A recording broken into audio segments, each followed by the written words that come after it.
তো সকাল সকাল গরমা গরম কচুরি খেয়ে উঠে পড়েছি ট্রেনে। কোথায় যাচ্ছি নিশ্চয়ই বলবো তোমাদের, স্টেশনে নেমে। তো যাই হোক, ট্রেনে উঠেছি, ট্রেনের কিছু খুচুমুচু খাবার খেতে তো হবে, তাই না? মায়ের থেকে নিয়ে নিলাম একটা বাদাম ভাজা, খেতে খেতে পৌঁছে গেলাম শান্তিপুর জংশন। হ্যাঁ, এত ভিডিও দেখে আমরাও ভাবলাম একটু শান্তিপুর থেকে ঘুরে আসি। তো ট্রেনে প্রায় 3 ঘন্টা জার্নি করে ভীষণ ক্লান্ত হয়ে পড়েছিলাম আমরা সবাই। এই দোকানটার ভিডিও আমরা দেখেছিলাম, তো দেখে চলে এসেছিলাম আমরা, মানে মা বাপি বেশিরভাগ টাইম এইসব ভিডিও দেখেছিল।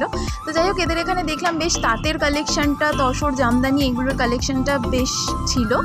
আর যতটুকু আমরা কেনাকাটা করে বুঝলাম বা দেখাদেখি করে বুঝলাম, তার মধ্যে নর্মাল দোকানে আর শান্তিপুরে যে কোনো দোকান না, আমরা যদিও একটা দোকানেই গেছিলাম, হার্ডলি 50 থেকে 100 টাকার ফারাক হবে যে কোনো জিনিসে।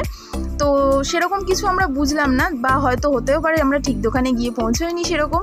তো তোমাদের যদি জানা থাকে নিশ্চয়ই জানিও। তো যাই হোক, নিজেদের কিছু জিনিস যেগুলো পছন্দ হয়েছিল সেগুলো নিয়ে আবার চলে এলাম আমরা চিকেন সাটে আর চাউমিন খেয়ে।